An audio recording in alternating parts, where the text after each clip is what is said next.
ฝากนั่นอะไรเจ้ามาอีกแล้วเจ้าหน้าที่นะเจ้ามาอีกแล้วกรุณาไปง่ายด่วนกันเลยเพราะว่าเจ้าว่าเจ้าสิโทษได้กันไหนเจ้าสิเอาไปเลยรถกันหน่อยและท่านจะได้เสียเงินได้กันไหนเพราะนั้นกรุณาด้วยกันหน่อยเด้อกรุณาไปเอารถของท่านง่ายเอามาเอาผิดโดยด่วนเพราะว่าห่อนั้นโมเมนต์ห่อวัดเอากันไหนเป็นห่อของเจ้าพระธรรมโมเมนต์ห่อวัดอะไรฉะนั้นถ้าคิดนั้นเป็นกรรมสิทธิ์ของเจ้าถ้าเราดูสิไปจอดได้เจ้าบอกไม่ยากอะไรฉะนั้นจังหวะขอซื้อ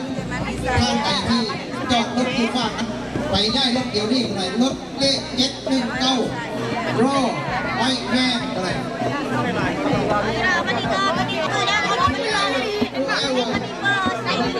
ทอดยกข้อไม่งามเส้นหรือห่อฟิสรีมูฟยกข้อหน้า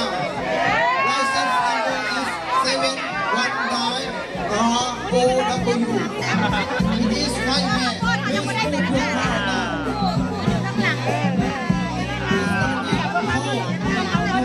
move your car within 15 minutes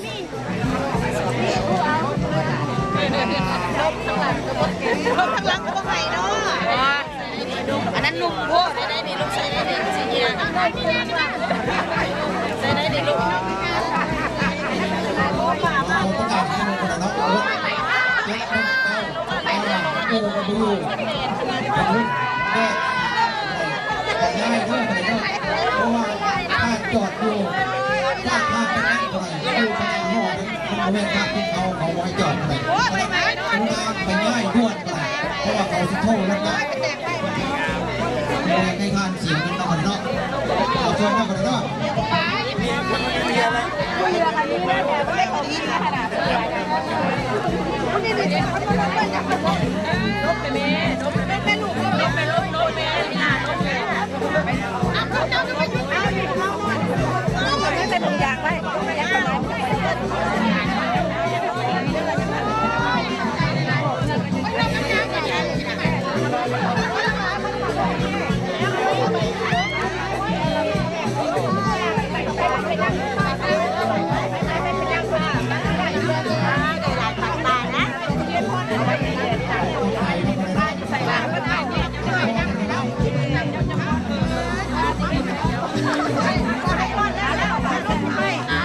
ร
ไฟ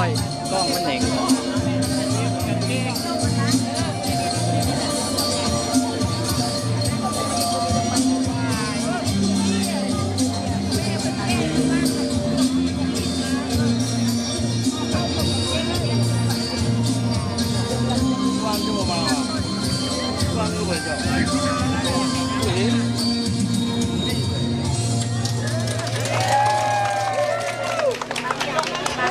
ชอบลูกเป็นท้องสวยงามแล้วกันเนาะยืนเล่นแถวลูกให้พ่อจะเอาเงินไปใหญ่พ่อแม่ประตูแม่ตาพ่อบ้าไม่ลุกแล้วกันเนาะเอาว่าจังๆคนบอกปฏิเสธคนนั้นบังใจเนาะ